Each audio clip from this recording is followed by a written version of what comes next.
नमस्कार, आप देख रहे हैं वन इंडिया 24 लाइव। मैं हूं आपके साथ नौशी। यहाँ हम आपको दिखाएंगे हर रात की खास और महत्वपूर्ण खबरें। तो चलिए शुरुआत करते हैं कुछ बड़ी खबरों से।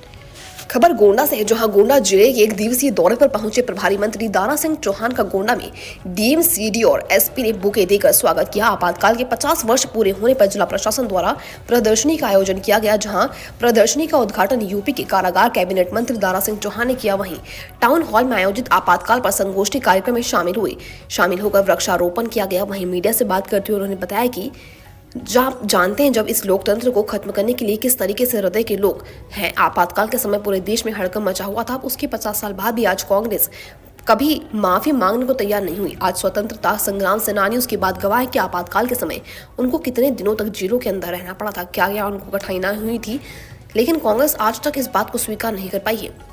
इसका मतलब आने वाले दिन में दुर्भाग्य से भी अगर उसको ऐसा कोई अवसर मिला तो इस तरीके से आपातकाल जैसी स्थिति लाने में उन लोगों को देर नहीं लगी। यह मैं स्पष्ट रूप से कहना चाहता हूँ।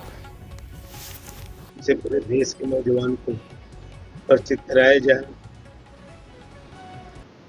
और जिस तरीके से माननीय प्रधानमंत्री जी के नेतृत्व में बार बार इस लोकतंत्र को मजबूत करने के लिए आपने देखा होगा कि माननीय प्रधानमंत्री को पहली बार संसदीय दल का नेता चुने जाने के बाद इस देश की पार्लियामेंट में लोकतंत्र को मजबूत करने के लिए लगातार चर्चा होती रही। सबसे पहले माननीय प्रधानमंत्री जी ने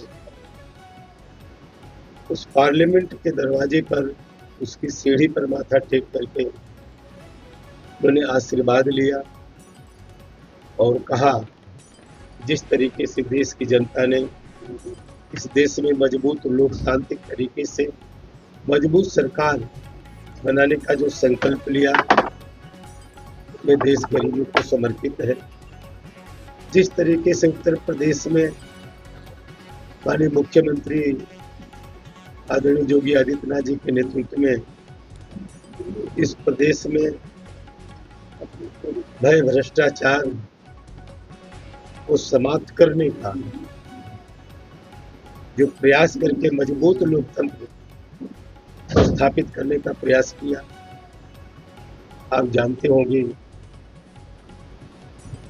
जिस तरीके से उस जमाने में जब इस देश में आपातकाल थोपा गया, एक रणनीति और साजिश के तहत संविधान को पूरी तरीके से चकनाचूर कर दिया गया, लोगों को जेलों में फूंस दिया गया और पूरी तरीके से इस देश में तानाशाही लागू किया गया। लेकिन आज वो जेल भी हमारे साथ लोकतंत्र सेनानी भी हैं। आपके पूर्व मंत्री हमारे यानी विधायक जी ये जानते होंगे उस जमाने में किस तरीके से पूरे प्रदेश में इस लोकतंत्र को खत्म करने के लिए संविधान के आड़ में पूरे देश में आपातकाल लगा करके पूरे देश को पूरी तरीके से मार्गदर्शक बनाने की जो साजिश की गई, मैं तो बधाई देना चाहता हूँ उस समय के लोकतंत्र सेनानी को, जिन्होंने इस देश में लोकतंत्र को मजबूत करने के लिए जेल में जाने का निर्णय लिया कि हम जेल में जरूर जाएंगे, लेकिन इस तरीके का जिस तरीके से तत्कालीन प्रधानमंत्री ने आपातकाल लागू करने का तानाशाही रवैये के खिलाफ लोगों ने आंदोलन छेड़ा। उस जेल में कई सालों तक लोगों ने रह करके, जहां उस जमाने की सरकार ने प्रताड़ित करने का काम किया, आज जेल में भी हमारी सरकार ने सुधार करने का काम किया है। और मैं बधाई देता हूं उस समय के सभी लोकतंत्र सेनानी को जिन्होंने जेल जाना पसंद किया लेकिन तानाशाही को स्वीकार नहीं किया। मैं बधाई देना चाहता हूं। और जो लोकतंत्र सेनानी उस जमाने में जेल से छूटे आज हमारे बीच में नहीं है, उनको मैं श्रद्धांजलि भी देना चाहता हूँ। तो ये सारी चीज़ों को लेकर के आज पूरे उत्तर प्रदेश में हमारी सरकार, भारतीय जनता पार्टी, मंत्री जी आप कह रहे हैं कि कांग्रेस, और आप सभी लोग जानते हैं कि सन 1975 तो आज ही के दिन जिस तरीके से इस देश में आपातकाल लागू किया गया, उस समय देश में कोई राष्ट्रीय संकट नहीं था।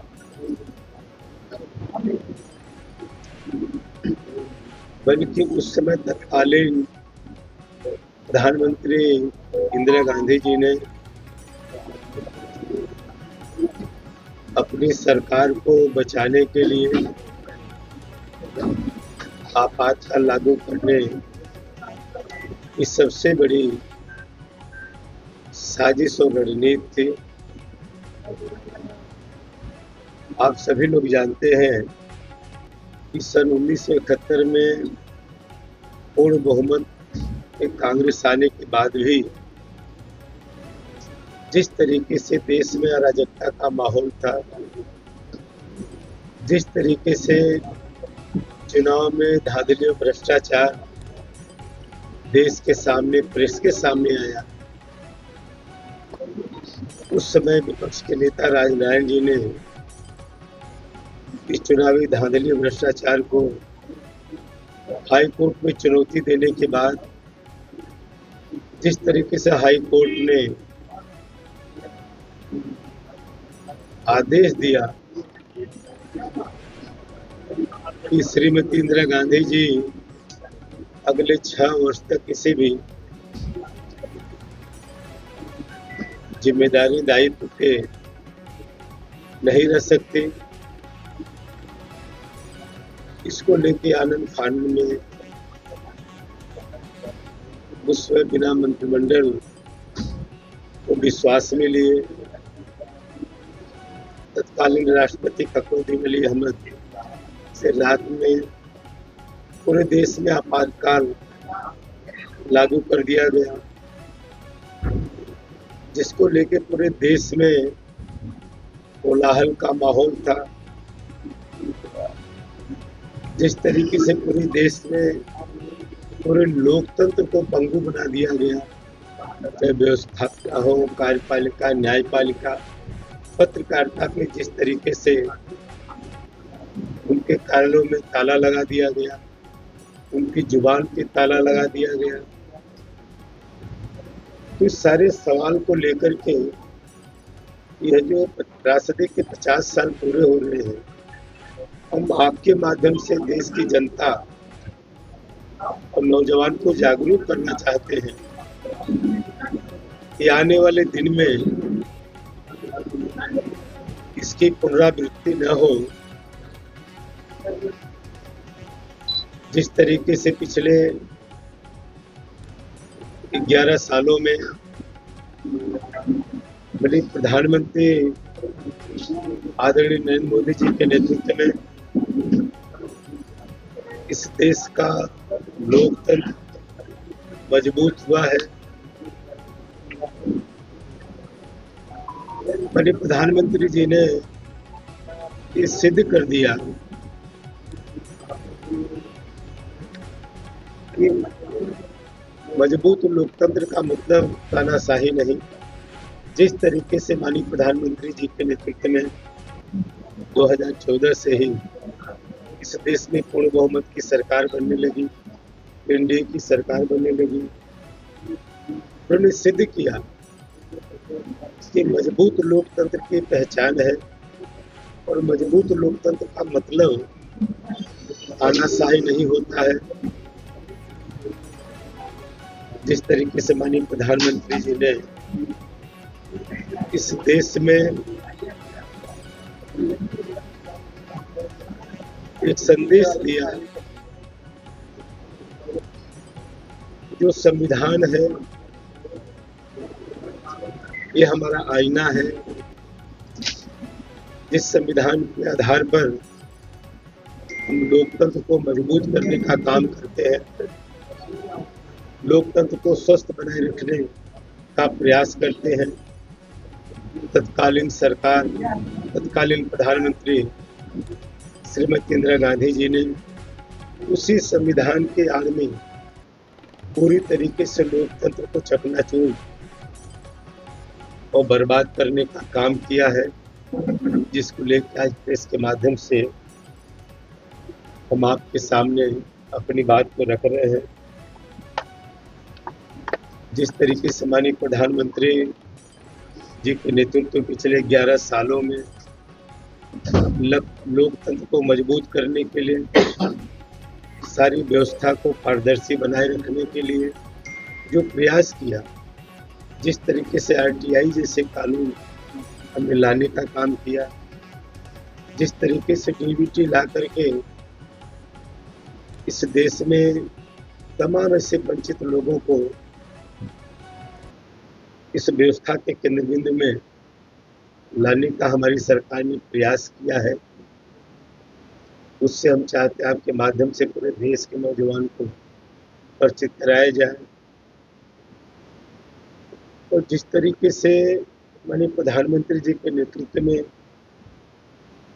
बार बार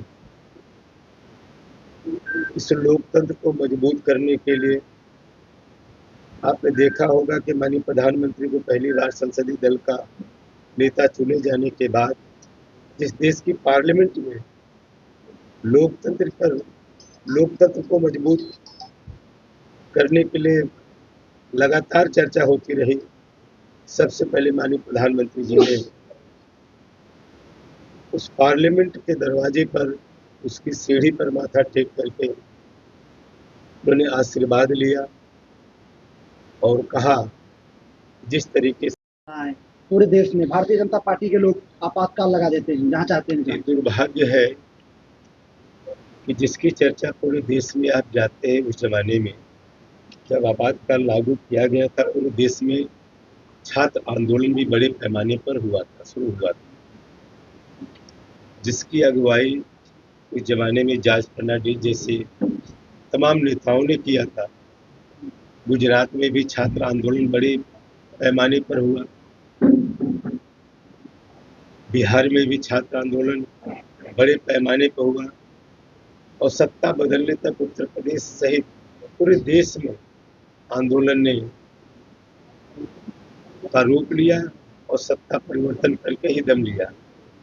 और आप जानते हैं कि आज लोकतंत्र ये मजबूत है और 11 सालों से हमारी लोकतांत्रिक आधार पर सरकार चलने के बाद भी हम तानाशाही कहीं दिखने को नहीं मिलती है, बल्कि हमारी सरकार के मुखिया माननीय प्रधानमंत्री ने कहा कि संविधान के बगैर हम इस देश के प्रधानमंत्री नहीं बन सकते थे, संविधान के बगैर इस देश का लोकतंत्र मजबूत नहीं हो सकता है। कांग्रेस के लोग कह रहे हैं कि आपातकाल आज चल रहा है, मेरा सवाल ये था।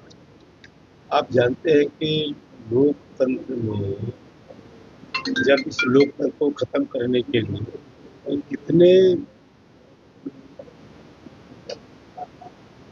किस तरीके के, किस हृदय के लोग हैं, जिस तरीके से आपातकाल में पूरे देश में त्राहि मचा था और उसके 50 साल बाद भी आज वो कांग्रेस पार्टी कभी भी माफी मांगने को तैयार नहीं हुई, पश्चाताप करने को तैयार नहीं हुई कि कितना मोटे दिल के लोग हैं कि आज भी लोकतंत्र सेनानी इस बात के गवाह है।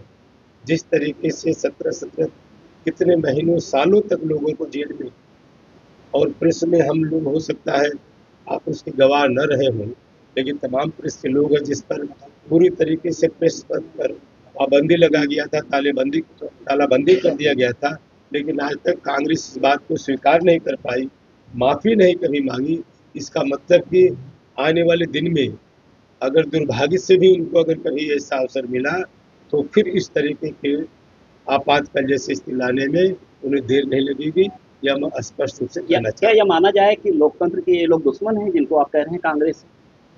निश्चित रूप से जिन लोगों ने लोकतंत्र को खत्म करके, लोकतंत्र को पंगु बना करके पूर्ण बहुमत की सरकार होने के बाद भी जिस तरीके से न्यायपाल के हमारे इस देश के लोकतंत्र का वो भी चौथा स्तंभ है। और वहां से निर्णय होने के बाद कि आने वाले 6 सालों तक इंदिरा गांधी को कोई राजनीतिक पद प्रतिष्ठा नहीं दिया जाएगा, किसी ऐसे संवैधानिक दायित्व पे नहीं रह पाएंगी। पूरी साजिशन इस देश में आपातकाल लागू किया गया, तो निश्चित रूप से ये लोग लोकतंत्र के क्या हो सकते हैं, ये सीधा साधा सवाल है। निश्चित रूप से लोकतंत्र को खत्म करने की पूरी तरीके से साजिश है, और ये पूरा देश गवाह इसका है। अगर वो अपनी कथनी में, अगर इस त्रासदी के 50 साल पूरे होने के बाद भी अगर कांग्रेस पार्टी के लोग अगर इस बात को स्वीकार करते कि नहीं हमसे गलती हुई है, आने वाले दिन में इसकी पुनरावृत्ति नहीं होगी, तब तो हम लोग कह सकते हैं कि कहीं न कहीं उससे गलती हुई है। आने वाले दिन में लोकतंत्र के समर्थक हो सकते हैं, लेकिन ऐसा कोई आसार मंत्री जी जिस तरीके से इटावा में घटना हुई, एक यादव जो कथावाचक थे उनका बाल मुड़वाया गया, कैसे देखते हैं कानून व्यवस्था कहाँ जा रही है? आप जात के बीच में वैमनस्य पैदा हो रहा है। पिछड़ी समाज से आते हैं।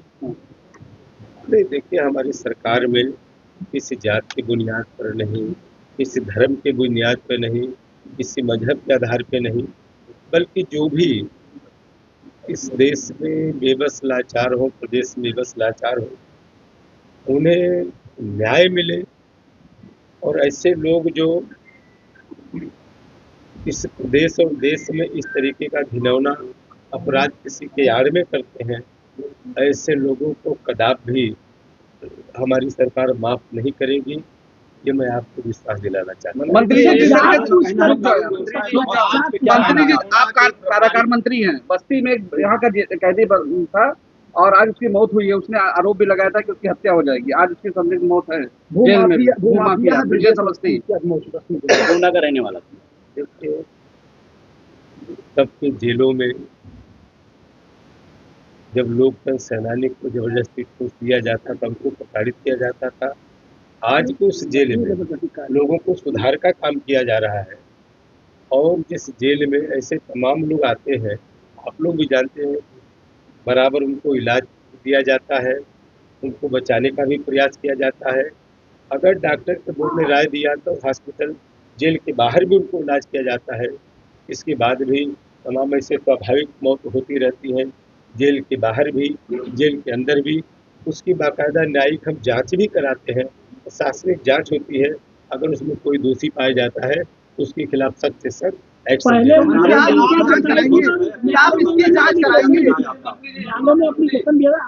मंत्री जी आप गोंडा के प्रभारी मंत्री हैं और बीते दिनों में तैनात लिपिक पर गंभीर आरोप लगाए गए थे करोड़ों का भ्रष्टाचार करने का, उस पर अभी तक कोई कार्रवाई नहीं हुई। 2 महीने हो गए, कैसी भ्रष्टाचार के प्रति जीरो टॉलरेंस की नीति है? करोड़पति बाबू है गोंडा का।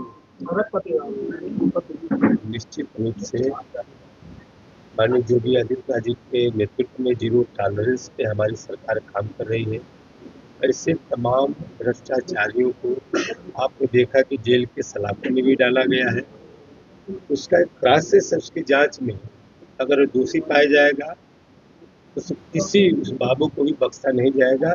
ये आपके सामने मैं विश्वास दिला रहा हूं। अच्छा सुनिए सर, आपकी एक तबादला नीति है, 3 साल से ऊपर पटल पे नहीं रहेगा, 20 साल से तैनात है, आपकी कहाँ तबादला नीति है, कहाँ काम कर रही है? नहीं, निश्चित रूप से अधिकारी के लिए 3 साल 7 साल इस तरीके का प्रावधान हमारे उत्तर प्रदेश के ट्रांसफर पॉलिसी में भी है। हाँ। और बाबू के लोगों के लिए अलग नीति बनाई गई है ट्रांसफर पॉलिसी। ठीक है, अगर ऐसे लोग हैं तो निश्चित रूप से आपने जो हमारे संज्ञान में डाला है, मैं निश्चित रूप से इस बात को संबंधित किसी विभागीय मंत्री के संज्ञान में डाल करके ऐसे लोगों के खिलाफ जो है निश्चित रूप से कार्रवाई कराने का तबादले में मंत्री जी का फरमान जारी हुआ है और काफी लोगों ने जिले में जमे हुए। अखिलेश यादव ने कहा है कि कथा वाचन के साथ जो अमानवीय घटना हुई है मीडिया का अपमान है, आपका क्या है? देखिए, मैं किसी नेता को टिप्पणी टिप्पणी के बगैर जो है इस बात को स्पष्ट रूप से कहना चाहता हूँ, जो भी भ्रष्टाचार में इस तरीके का अमानवीय काम करने में पाया जाएगा, चाहे वो अगड़ा होगा, पिछड़ा होगा, दलित होगा, क्योंकि पहले ही हमने कह दिया कि हमारी सरकार किसी जात के धर्म के आधार पे कोई निर्णय नहीं लेती है, बल्कि दोष के आधार पर अगर ऐसे अमानवीय कृत्य करने वाले, गलत काम करने वाले, चाहे किसी जात धर्म के लोग होंगे, ऐसे लोगों के खिलाफ उनको सजा मिलेगी। मंत्री जी, गोंडा में बाढ़ प्रभावित क्षेत्रों के लिए सुरक्षा संबंधी उपाय करने के लिए आपकी तरफ से अधिकारियों को क्या निर्देश दिए गए? निश्चित रूप से माननीय मुख्यमंत्री की तरफ से संबंधित जिलाधिकारी सहित सिंचाई विभाग के जो बाढ़ संबंधी चीज़ों को देखते हैं, उनको एडवांस में हिदायत दी गई है कि आने वाले दिन में बाढ़ से बचाव के लिए एडवांस में सारी कार्य को पूरा कर लिया जाए और अधिकारी जोर शोर से आने वाले दिन में बाढ़ ना आ पाए, उसको किस तरीके से मजबूती से रोका जाए, हमारे जिलाधिकारी के नेतृत्व पूरी टीम काम कर रही है। मंत्री जी, आज मुख्यमंत्री का कार्यक्रम हरगा बिहार में हुआ था, जिसमें 2 विभाग से एक ठेकेदार पर 14 लाख के ऊपर लेकर FIR तो दर्ज होगा, मगर विभाग अगर पैसा दिया तो उन पर कार्रवाई क्यों नहीं की गई? सीएम के कार्यक्रम में भ्रष्टाचार हुआ है। सीएम के कार्यक्रम में ही भ्रष्टाचार हो गया। मैंने कहा है किसी के कार्यक्रम में अगर इस तरीके से सरकारी धन का अगर दुरुपयोग होगा तो हमारी सरकार में ऐसे लोगों के खिलाफ, चाहे ठेकेदार हो या अधिकारी हो, वो बच नहीं पाएगा। ऐसे लोगों के खिलाफ जो है कठोर जो है दंड दिया जाएगा, उनके खिलाफ कार्रवाई क्या विभाग के ऊपर कार्रवाई हुई?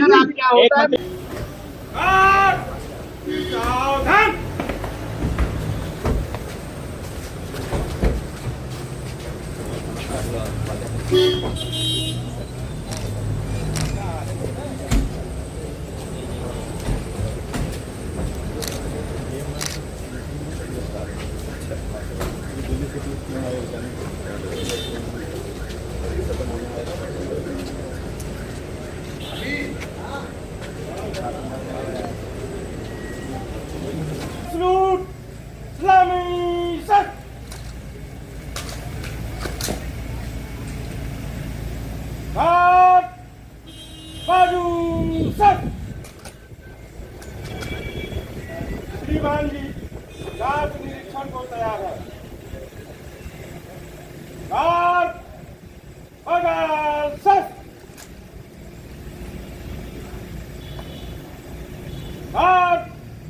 संतरी खड़ा रहेगा, बाकी विसर्जन।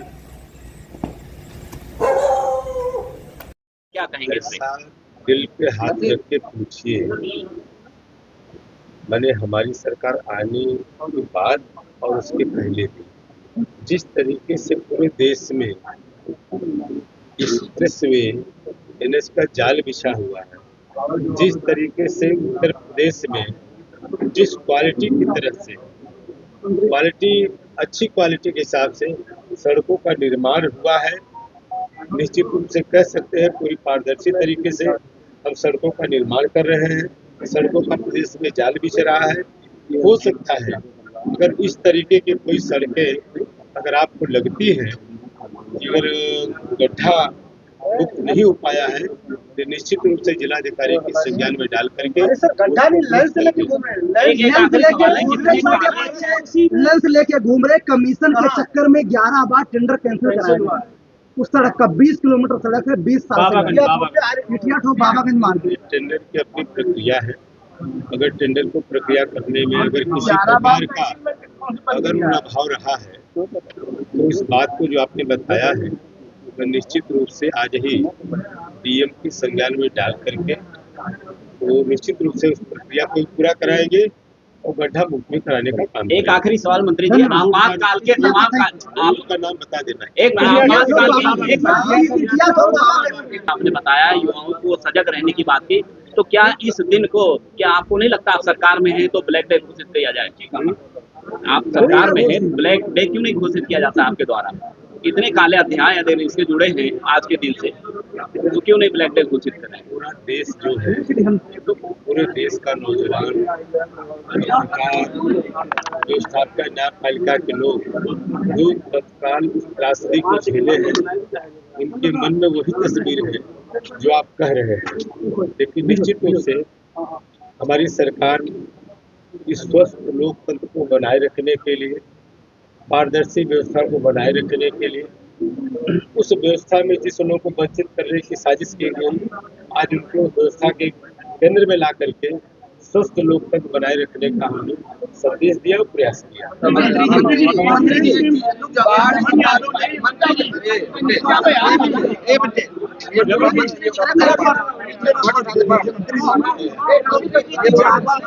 हाँ, थैंक यू।